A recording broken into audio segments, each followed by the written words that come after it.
नमस्कार दोस्तों, मैं शिवमान सोलंकी अपने YouTube channel law testing plus में आपका स्वागत करता हूं। इससे पहले कि अपना मैं लेक्चर शुरू करूं, तो मैं आपको ये बात की जानकारी देना चाहता हूं कि हमारा फेसबुक पेज पे क्रिमिनल जस्टिस क्लब के नाम से एक पेज चलता है, जिसमें मैं अपने लीगल लेक्चर पोस्ट करता हूं। यदि आप उसको फॉलो करेंगे तो उससे भी आपको लीगल इन्फॉर्मेशन और लीगल नॉलेज मिलती रहेगी समय समय पर। आज का जो विषय है यूपी टेनेंसी एक्ट 2021 के ऊपर मैं चर्चा करूंगा कि यूपी टेनेंसी एक्ट 2021 लागू होने के बाद टेनेंसी में किसी को रखने के लिए एक एग्रीमेंट करना पड़ता है, जिसे टेनेंसी एग्रीमेंट कहते हैं। इस टेनेंसी एग्रीमेंट में यूपी टेनेंसी एक्ट के तहत क्या शर्तें होंगी, किस नियम के तहत इसको बनाया जाना चाहिए, इन सब विषय पे आज मैं चर्चा करूंगा। क्योंकि वर्तमान में जो टेनेंसी एक्ट नया बनाया गया है, उसमें टेनेंसी एग्रीमेंट ड्यूरेशन के हिसाब से अनिवार्य बताया गया है। वहाँ पर ये बताया गया है अगर 12 साल से नीचे का टेनेंसी एग्रीमेंट है तो रेंट अथॉरिटी को इन्फॉर्म करना पड़ेगा, और यदि 12 महीने से ऊपर का है टेनेंसी एग्रीमेंट तो उसमें इन्फॉर्मेशन की आवश्यकता नहीं है। तो आइए इसको पढ़ करके समझने का प्रयास करते हैं कि टेनेंसी एग्रीमेंट के बारे में tenancy act, UP tenancy act 2021 क्या कहता है। Tenancy agreement section 4, notwithstanding anything contained in this act or any other law for the time being in force, no person shall, after commencement of this act, let or take on rent any premises assured by any agreement in writing, which shall be informed to the rent authority by the landlord and tenant jointly in the form specified in the first schedule within a period of 2 months from the date of tenancy agreement। यहाँ पर ये क्या कह रहा है, इस अधिनियम या तत्समय प्रवर्त किसी अन्य विधि में अंतर्विष्ट किसी बात के होते हुए भी कोई व्यक्ति इस अधिनियम के प्रारंभ होने के पश्चात ऐसे लिखित करार के सिवाय किसी परिसर को किराए पर नहीं देगा, जिसकी सूचना किराएदार करार के दिनांक से 2 महीने की अवधि के भीतर प्रथम अनुसूची में विनिर्दिष्ट प्रपत्र में भूस्वामी और किराएदार द्वारा संयुक्त रूप से किराया प्राधिकारी को दी जाएगी। क्या कह रहा है यहाँ पर यह कह दिया गया है कि अगर इस एक्ट के प्रारंभ होने से के बाद जो टेनेंसी की शुरुआत होगी वो रिटर्न एग्रीमेंट के माध्यम से ही होगी, अदरवाइज कोई टेनेंसी की शुरुआत नहीं कर सकते। यानी किसी किराएदार को रखना है तो आपको रिटर्न एग्रीमेंट करना ही पड़ेगा, और इसकी सूचना विदिन 2 मंथ फर्स्ट शेड्यूल में जो प्रोफार्मा दे रखा है उसमें लैंडलॉर्ड और टेनेंट जॉइंट रूप से रेंट अथॉरिटी को इसको सूचना देंगे। परंतु ये सूचना जो होगी नीचे प्रोविजन में बताया गया है, provided that in case of residential tenancy for a period of less than 12 months the landlord and tenant shall not be required to inform the rent authority to about such tenancy. यहाँ ये भी बताया गया है कि अगर 12 महीने से कम अवधि के लिए आवासीय किराएदारों के मामले में भूस्वामी और किराएदार को ऐसी किराएदारी के संबंध में किराया प्राधिकारी को सूचित करने की अपेक्षा नहीं की जाएगी। यहाँ ये बताया गया है अगर आवासीय परिसर से के लिए किसी व्यक्ति ने कोई किराए पर किसी मकान को लिया है, आवासीय परिसर का मतलब रहने के लिए, तो ऐसी स्थिति में अगर जो किराएदारी की अवधि है 12 महीने से कम की है तो उस स्थिति में किराएदार को या फिर मकान मालिक को किराया प्राधिकारी को सूचना करने की अपेक्षा नहीं की जाएगी। लास्ट में बताया गया है where the landlord and the tenant fail to jointly inform for the execution of tenancy agreement referred to in subsection 1, the landlord and tenant shall separately inform the execution of tenancy agreement to the rent authority within a period of 1 month from the date of expiry of the period specified in subsection 1। यहाँ ये बताया गया है कि sub section 1 में अगर 2 महीने तक के का जो समय दिया था कि किराएदारी के बाद का कि रेंट अथॉरिटी को सूचना देनी है, और उसमें जॉइंटली सूचना देने की बात कही गई थी लैंडलॉर्ड और टेनेंट को। लेकिन अगर किसी वजह से 2 महीने के अंदर वो लैंडलॉर्ड और टेनेंट नहीं सूचना दे पाते हैं जॉइंटली, तो उसमें 1 महीने का समय और बढ़ा दिया गया है। उसमें कहा गया है कि 1 महीने के बाद कि 2 महीने का समय समाप्त होने की जो 1 महीने का जो अगला जो समय है, अगला जो 1 मंथ है, तो उसमें लैंडलॉर्ड और टेनेंट जो होंगे अलग अलग रेंट अथॉरिटी को सूचना दे सकते हैं। तो ये इन्होंने प्रोविजन बताया, क्लास 2 में बताया। अब क्लास 3 में बताया गया है where in relation to a tenancy created before the commencement of this act. A. If any agreement in writing was entered into between the landlord and the tenant, they shall jointly present a copy thereof to the rent authority within three months of the commencement of this act। यानी इसमें ये बताया गया class 3 में कि अगर इस act के प्रारंभ होने से पूर्व सर्जित किराएदारी के संबंध में, यानी कि ये एक्ट तो 2021 में लागू हुआ है, अगर 2021 से पहले किसी ने किराएदारी एग्रीमेंट कर रखा होगा तो उसके बारे में यहाँ पर क्लास 3 चर्चा करता है। इसमें बताया गया है कि यदि लैंडलॉर्ड और किराएदार के मध्य लिखित रूप से कोई करार किया गया है, यानी कोई एग्रीमेंट बनाया गया है, तो वह संयुक्त रूप से 3 महीने के अंदर रेंट अथॉरिटी को इसकी एक कॉपी प्रस्तुत कर देगा। क्लास बी में बताया गया है if no agreement in writing was entered into the landlord and the tenant shall enter into agreement writing with regard to the tenancy and present to the same to the rent authority within 3 month of the commencement of the act. यहाँ ये बताया गया है कि मान लीजिए कि इस एग्रीमेंट से प्रारंभ होने से पहले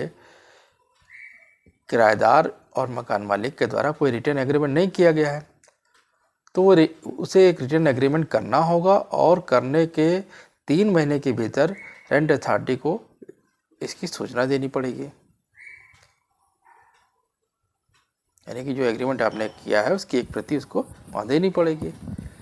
आगे बताया गया इसमें प्रोविजन होगा है क्लास 3 में, इसमें बताया गया है provided that where the landlord और the tenant fail to present jointly copy of the tenancy agreement और fail to reach on agreement within specified period, such landlord and tenant shall separately for file the particular about such tenancy within rent authority within 1 month from the date of expiry of period mentioned in clause B above the form specified in first schedule. If the landlord has submitted his particular within a specified period but tenant failed to submit such particular, the landlord may file an application for eviction of the ground alone। देखिए इसमें बहुत महत्वपूर्ण बात बता दी गई है। इसमें यह कह दिया गया है कि मान लीजिए कि लैंडलॉर्ड या टेनेंट जो है जॉइंट रूप से करार की प्रति प्रस्तुत करने में विफल हो जाता है, यानी फेल हो जाता है।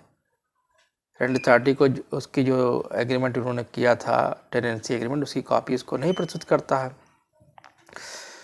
और जैसा कि क्लास 3 की भी में बताया था कि अगर कोई रिटर्न एग्रीमेंट नहीं है तो आप रिटर्न एग्रीमेंट करना है, और मान लीजिए वो रिटर्न एग्रीमेंट करने में भी फेल हो जाता है। आगे बताया गया है कि अगर लैंडलॉर्ड और टेनेंट जो है प्रथम अनुसूची में जो प्रपत्र दिया गया है उसके उपयुक्त खां में जो उल्लिखित अवधि की समाप्ति के दिनांक से 1 माह के भीतर ऐसी किराएदारी के संबंध में पृथक पृथक विवरण किराया प्राधिकारी को प्रस्तुत करना होगा, और यदि भूस्वामी ने विनिर्दिष्ट अवधि के भीतर अपना विवरण प्रस्तुत कर दिया किंतु किराएदार ऐसा विवरण प्रस्तुत करने में विफल हो गया तो भूस्वामी अकेले इस आधार पर बेदखली हेतु आवेदन प्रस्तुत कर सकता है। यहाँ ये बताया गया है कि मान लीजिए जॉइंटली पिटीशन के द्वारा मकान मालिक को किराएदार को रेंट अथॉरिटी को इन्फॉर्म करना था। अब उसमें मकान मालिक ने तो इन्फॉर्म कर दिया, लेकिन अगर किराएदार ने इन्फॉर्म नहीं किया तो मकान मालिक इसी आधार पर उसको बेदखली हेतु आवेदन कर सकता है, यानी कि उसके इवेक्शन के लिए ग्राउंड यहाँ पर एक दे रखा है। आगे बताया गया है एक और प्रोविजन जोड़ा गया है क्लास 3 में, provided for further that during such eviction proceeding the rent authority shall notwithstanding anything contained in this act decide interim rent payable by the tenant during such adjudication। परंतु यहाँ पर ऐसी बेदखली की कार्रवाई के दौरान किराया प्राधिकारी को इस अधिनियम में अंतर्निहित किसी बात के होते हुए भी ऐसे न्याय निर्णय के दौरान किराएदार संदेह अंतरिम किराया का विनिश्चय करना होगा। यहाँ पर यह बताया गया है प्रोविजन में, इसमें कहा गया है कि अगर कोई इविक्शन की प्रोसीडिंग इस आधार पर चालू कर दी गई कि भाई किराएदार साहब ने जो है रेंट अथॉरिटी को सूचना नहीं दिया और लैंडलॉर्ड साहब ने इसी ग्राउंड पर इविक्शन की प्रोसीडिंग डाल दी, तो इन मीनवाइल जो अंतरिम किराया है वो किराएदार को देना पड़ेगा, जिसके बारे में रेंट अथॉरिटी डिसाइड करेगा। क्योंकि मान लीजिए इविक्शन प्रोसीडिंग 6-7 महीने या 10 महीने चल गई, तो उस दौरान फिर किराया अगर किराएदार नहीं दे रहा है तो फिर रिकवरी वाली समस्या आ जाएगी। तो वो अंतरिम रूप से किराया देने की बात यहाँ पर कह रहे हैं, ताकि मकान मालिक को किसी तरह का नुकसान ना हो। ये मकान मालिक के फेवर की बात उन्होंने कही है। आगे बताया क्लास 4 में, the state government shall put in place digital platform in the Hindi और English language for enable submission of document such form from any manner as may be prescribe. राज्य सरकार को यथा विनिर्दिष्ट प्रपत्र में और रीति से दस्तावेज प्रस्तुत करने में समर्थ बनाने हेतु हिंदी या अंग्रेजी भाषा के एक डिजिटल प्लेटफॉर्म सुनिश्चित करना होगा। यहाँ पर यह बताया गया है कि स्टेट गवर्नमेंट के ऊपर एक बाध्यता डाली गई है। उन्होंने कहा कि मान लीजिए कि जो अभी रेंट एग्रीमेंट रेंट अथॉरिटी को की प्रति प्रस्तुत करनी थी, जो कि किराएदार और मकान मालिक के द्वारा जॉइंटली भी थी, और बाद में सेपरेट भी उन्होंने बताया था कि दोनों स्थिति में वो प्रस्तुत कर सकता है। तो उसमें कहा गया इसमें एक ऑनलाइन प्लेटफॉर्म स्टेट गवर्नमेंट ने कहा कि बनाया जाए। स्टेट गवर्नमेंट के ऊपर बातें डाली गई है कि जिससे मकान मालिक को या किराएदार को वहाँ जाने की आवश्यकता ना हो, वो ऑनलाइन वहीं जो है किसी साइबर कैफ़े से जा कर के या घर पर से ही कंप्यूटर के माध्यम से उसकी प्रति उसको सर्व कर सके। ये थोड़ा सा किराएदार और मकान मालिक की कन्वीनियंस के लिए स्टेट गवर्नमेंट के ऊपर एक बाध्यता डाली गई है। Class 5, the rent authority shall, after receiving the information about the execution of tenancy agreement along with the document specified in the first schedule, provide a unique identification number to the parties। अब बार बार जो rent authority को सूचना देने की बात आ रही थी और किराएदारी एग्रीमेंट देने की बात आ रही थी, इसमें किराएदार और मकान मालिक दोनों को देने की बात कही गई, उसकी बाध्यताओं के बारे में बताया गया। तो अगर रेंट अथॉरिटी को सूचना दी जाएगी तो उसमें रेंट अथॉरिटी करेगा क्या, इसके बारे में क्लास 5 चर्चा करता है। क्लास 5 में बताया गया है किराया प्राधिकारी फर्स्ट शेड्यूल में विनिर्दिष्ट दस्तावेज के साथ किराएदारी करार के निष्पादन के संबंध में सूचना प्राप्त होने के बाद जो भी पार्टीज हैं यानी कि किराएदार और मकान मालिक को एक विशिष्ट पहचान संख्या प्रदान करनी होगी। अब इसके क्लास 6 में देखते हैं, यानी कि यूनिक आइडेंटिफिकेशन नंबर जो है, जब रेंट अथॉरिटी को सूचना मिल जाएगी किराएदारी एग्रीमेंट की तो एक यूनिक आइडेंटिफिकेशन नंबर जारी कर देगा। क्लास 6 में बताया गया है, the terms of authorisation of the property manager if any by the landlord to deal with the tenant shall be such agreement to by the landlord and the tenant to that behalf in the tenancy agreement। किराएदार से समव्यवहार करने के लिए भूस्वामी द्वारा संपत्ति प्रबंधन के प्राधिकारी की शर्तें यदि कोई हों वही होंगी जैसा तत्निमित्त किराएदारी करार में भूस्वामी और किराएदारी द्वारा करार किया जाए। यहाँ ये बताया गया है कि किराएदारी करार में जो शर्तें मकान मालिक और किराएदार तय कर देगा वही जो होगा, जो प्रॉपर्टी मैनेजर जो प्राधिकारी होगा, प्रॉपर्टी मैनेजर जो होगा वही उसी शर्तों को कंटिन्यू कर जाएगा, यानी उसी शर्तों के आधार पे किराएदारी चलेगी। क्लास 7 में बताया गया, the information provided under subsection 1, 2, 3 shall be conclusive proof of the fact relating to the tenancy and matter connecting therewith, and in the absence of any statement of information the landlord may file an application for eviction of the ground alone।